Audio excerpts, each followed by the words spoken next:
ఓం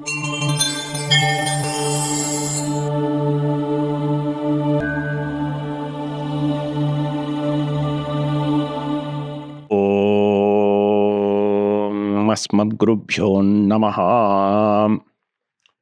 వేదమంత్ర ప్రేక్షకులందరికీ స్వాగతం. జూలై నెల గోచర ఫలితాల్లో వృషభ రాశి వారికి ఈ నెల ఎలా ఉండబోతున్నదో చూద్దాం. ముందుగా మా ఛానల్ని సబ్స్క్రైబ్ చేసుకొని ఆదరిస్తున్న ప్రేక్షకులందరికీ పేరు పేరున ధన్యవాదాలు.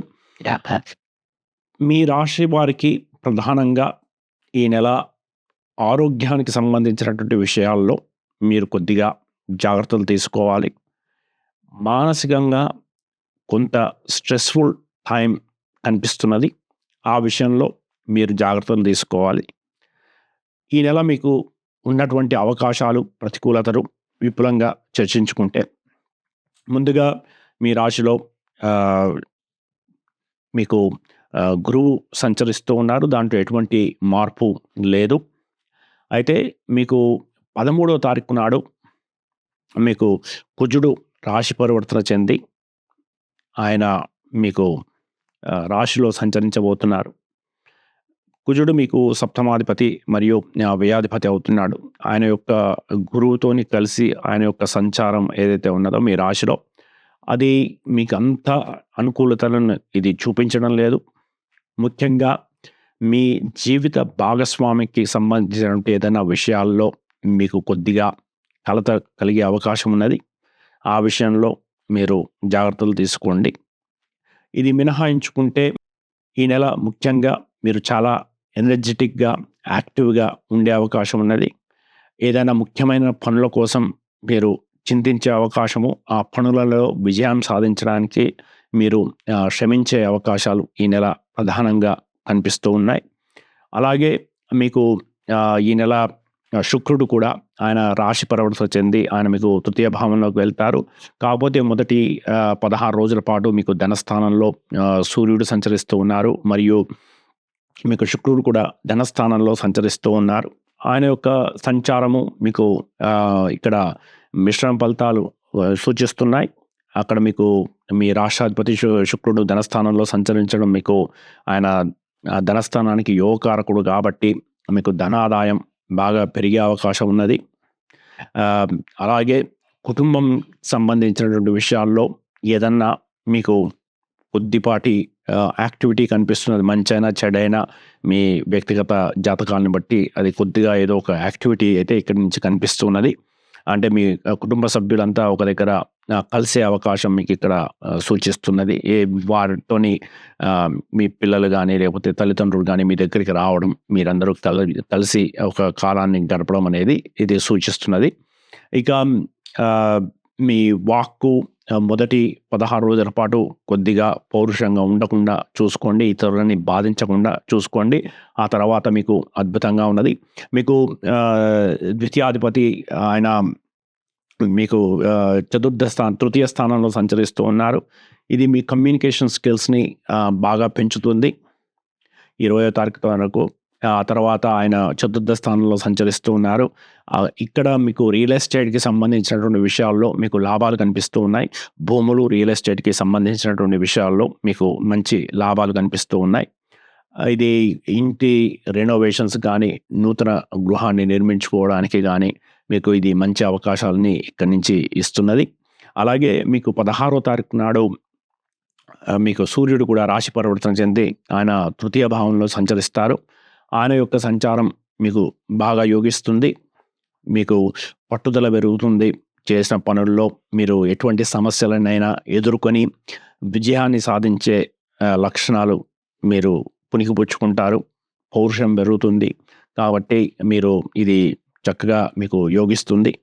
అక్కడ మీకు శుక్రుడు కూడా ఉన్నాడు కాబట్టి మీ ఆరోగ్యానికి సంబంధించిన విషయాల్లో మీకు కొద్దిగా మీరు జాగ్రత్తలు తీసుకోండి. ఇక మీకు చతుర్థ భావంలో మీకు బుధుడు యొక్క సంచారం మీకు బాగున్నది. అలాగే మీకు చతుర్థాధిపతి అయినటువంటి సూర్యుడు ఆయనకు లాభస్థానంలో మొదటి 16 రోజులు సంచరిస్తూ ఉన్నారు కాబట్టి అది కూడా మీకు మంచి సుఖాలు, సమాజంలో మంచి గౌరవ మర్యాదలు, ఇతరుల యొక్క సపోర్ట్ మీకు లభించడము ఇవన్నీ కూడా మీకు సూచిస్తున్నాయి. ఇక మీకు పంచమాధిపతి యొక్క సంచారం చతుర్థంలో మీకు చాలా బాగున్నది. ఇది విద్యార్థులకి బాగున్నది. విద్యార్థులు ముఖ్యంగా జ్ఞాపక శక్తి పెరగడం, వాళ్ళ కమ్యూనికేషన్ స్కిల్స్ ఇంప్రూవ్ అవ్వడం, దీంతోని డిబేట్స్లలో పార్టిసిపేట్ చేయడం కానీ, మీ వాక్ చాతుర్యంతో లైక్ వైవా ఇట్లాంటి మౌఖికమైన ప్రశ్నలు ఇట్లాంటి వాటిల్లో మీరు చక్కగా పర్ఫామ్ చేసే అవకాశం ఉన్నది. ఇంటర్వ్యూస్‌లకి ఇది మంచి కాలం కింద చెప్పొచ్చు. ఇంటర్వ్యూస్‌లో మీరు చక్కగా లాభాల్ని సాధించే అవకాశం ఉన్నది. ఇక స్పెక్యులేషన్‌కి వస్తే ఇక్కడ మిశ్రమ ఫలితాలు కనిపిస్తున్నాయి. మీ వ్యక్తిగత జాతకాలను బట్టి ఇక్కడ మంచి అవకాశాలు కూడా ఉన్నాయి. ఇన్వెస్ట్మెంట్స్కి సంబంధించి కొద్దిగా నైపుణ్యం పెంచుకోండి. చాలామంది ఇండియాలో ట్రేడింగ్కి ఇన్వెస్ట్మెంట్కి తేడా తెలియకుండా డైలీ డే ట్రేడింగ్ని కూడా ఇన్వెస్ట్మెంట్స్ అని పొరపాటు పడుతూ ఉంటారు. ఇలాంటి వాటికి దూరంగా ఉండండి. వాటిలో లాభాలు వచ్చే అవకాశాలు మీకు చాలా తక్కువ. మీకు అలా కాకుండా మంచి బ్లూ చిప్ కంపెనీస్లో ఇలా ఇన్వెస్ట్మెంట్ చేసుకున్న వారికి, లాంగ్ టర్మ్ దృక్పథంతో ఇన్వెస్ట్మెంట్ చేసుకున్న వారికి వీలైనంత వరకు మీకు నష్టాలు పెద్దగా రాకుండా మీ డబ్బులు మీకు సేఫ్గా ఉంటాయి. మంచి రిటర్న్స్ కూడా మీకు అక్కడి నుంచి వచ్చే అవకాశం ఉన్నది. ఇక షష్టమాధిపతి మీకు ద్వితీయ తృతీయ స్థానాల్లో సంచరిస్తూ ఉన్నారు. ఇది మీకు లోన్స్కి మంచి అవకాశం కనిపిస్తున్నది. మీరు ఏమన్నా ఇల్లు కట్టుకోవడానికి ఇలాంటి వాటికి లోన్స్ కోసం అప్లై చేస్తే లోన్స్ వచ్చే అవకాశం ఉన్నది. ఇక శత్రువులకు సంబంధించినటువంటి విషయాల్లో మీకు మిశ్రమ ఫలితాలు ఉన్నాయి. కొద్దిగా వారి ద్వారా మీకు కొంచెం భయాందోళనలు కలగడం, వారి గురించి మీరు అతిగా ఆలోచించడం జరిగే అవకాశం ఉన్నది. అయితే అంతిమంగా మాత్రం మీరు శత్రువుల మీద విజయం సాధించే అవకాశాలు ఇక్కడి నుంచి చక్కగా మనకి కనిపిస్తూ ఉన్నాయి. ఇక మొదలే చెప్పుకున్నట్టు సప్తమం మీద మీకు కుజుడు యొక్క దృష్టి, గురువు యొక్క దృష్టి అక్కడి నుంచి అక్కడ పడుతున్నది. కాబట్టి మీ భాగస్వామి యొక్క విషయాల్లో మీరు జాగ్రత్త పడండి. అనవసరమైన వివాదాలకి వారితోని దూరంగా ఉండండి. వారికి ఏమైనా అవసరమైతే వీలైనంత వరకు సహాయ సహకారాలు మీ వంతు అందించండి. దీని ద్వారా మీకు దీర్ఘకాలికంగా మీ బంధం మరింత మెరుగుపడేందుకు అవకాశాలు ఉన్నాయి. మీకు అష్టమాధిపతి ఆయన మీకు రాశిలోనే సంచరిస్తున్నారు. ఇది మీకు ఒక ఆకస్మిక ధనలాభానికి, వారసత్వ ఆస్తులకి వీటన్నిటికీ కూడా ఒక మంచి అవకాశాలను మీకు సూచిస్తున్నది. అదే సమయంలో మీ ఆరోగ్యానికి సంబంధించి ముఖ్యంగా మీ ప్రైవేట్ పార్ట్స్ సంబంధించినటువంటి విషయాల్లో మీరు జాగ్రత్తగా ఉండాల్సిన అవసరం ఉన్నది. వాటికి సంబంధించి ఏమైనా సమస్యలు తలెత్తితే వెంటనే మీరు డాక్టర్ని సంప్రదించి తగిన చికిత్స తీసుకోవడం, ఇట్లాంటి వాటి వల్ల అవి మరింత ముదరకుండా ఉండడానికి మీకు ఒక అవకాశం ఉన్నది.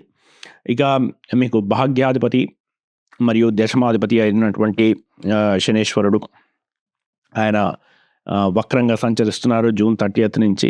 కాబట్టి ఆయన వక్ర మార్గంలో సంచరించడం అనేది ఇంతకుముందు మీకు చేపట్టిన పనులు, మధ్యలో ఆపేసిన పనులు, లేకపోతే ఇన్వెస్ట్మెంట్ చేసి వదిలేసిన వాటిల్లో మీకు లాభాలు వచ్చే అవకాశం ఉన్నది.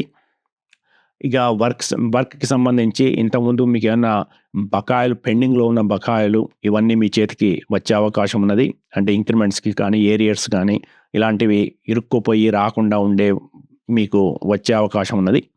ఇక లాభస్థానం మీకు రాహు సంచరిస్తూ ఉన్నారు. అక్కడి నుంచి మీకు బాగానే ఉన్నది. ఆకస్మికమైనటువంటి లాభాలకి ఇక్కడి నుంచి అవకాశం ఉన్నది. మీకు వ్యయ స్థానంలో కుజుడు అక్కడే సంచరిస్తూ ఉన్నారు కాబట్టి మీకు ఆకస్మిక ఖర్చులు పెరిగే అవకాశం కానీ, వచ్చే అవకాశం కానీ ఉన్నది. దానికి సంబంధించి మీరు సరైనటువంటి జాగ్రత్తలు తీసుకోండి. మొత్తం మీద ఈ నెల వృషభ రాశి వారికి మీ వయసుని బట్టి మీకున్నటువంటి అవకాశాలు మారుతూ ఉంటాయి. మీ ప్రాధాన్యతలు మారుతూ ఉంటాయి. కాబట్టి ముఖ్యంగా వృద్ధులు ఆరోగ్యానికి సంబంధించిన విషయాల్లో చాలా జాగ్రత్తగా ఉండండి. అలాగే మీ భాగస్వామ్యానికి సంబంధించిన విషయంలో మీ వైపు అనవసరంగా వివాదాలకి దూరంగా ఉండి ఓర్పుగా మీ సంసారాన్ని చక్కబెట్టుకోవడానికి ప్రయత్నించండి. మిగతా అన్ని విషయాల్లో ఉద్యోగానికి, వర్క్కి సంబంధించిన విషయాల్లో బాగుంది. వ్యాపారస్తులు కొత్త నూతన భాగస్వామ్యాలకి ఇది సమయం కాదు. కొత్త వారిని నమ్మి మీరు కొత్త పార్ట్నర్‌షిప్స్‌లోకి వెళ్ళడం మీకు శ్రేయస్కరం కాదు. కాబట్టి ఈ నెల మీకు పరిస్థితులు దానికి అనుకూలంగా లేవు కాబట్టి నూతన భాగస్వామ్యాలకి, నూతన పెట్టుబడులకి కొద్దిగా ఆలోచించుకొని ముందుకు కదలండి. ఇది జూలై నెల వృషభ రాశి వారికి గోచర ఫలితాలు. ఈ నెల మీ మీద ఉన్నటువంటి దుష్ప్రభావాలని తగ్గించుకోవడం కోసం మీరు ఈ నెల గురువుకు సంబంధించినటువంటి పరిహారాలు జరిపించుకోవడం, శనికి సంబంధించినటువంటి పరిహారాలు చేసుకోవడం మీకు యోగిస్తుంది. ముఖ్యంగా శనివారాల నాడు వెంకటేశ్వర స్వామి దేవాలయాల సందర్శన, మనస్ఫూర్తిగా వెంకటేశ్వర స్వామిని ఆరాధించడం, ఇది తిరుపతి దర్శనం కానీ ఇవన్నీ కూడా మీకు వచ్చే కష్ట నష్టాలను తగ్గించడానికి, మనశ్శాంతిని పెంచడానికి ఉపయోగపడతాయి. ఇది ఈ నెల గోచర ఫలితాలు. ఈ వీడియో కనుక మీకు నచ్చితే దయచేసి లైక్ చేసి సబ్స్క్రైబ్ చేసుకోండి. ఇతరులతో షేర్ చేయండి. దీనివల్ల ఈ వీడియో మరింత మందికి చేరువవడానికి ఉపయోగపడుతుంది. మరిన్ని వీడియోలతోని త్వరలోనే తిరిగి కలుద్దాం. అప్పటి వరకు స్వస్తి.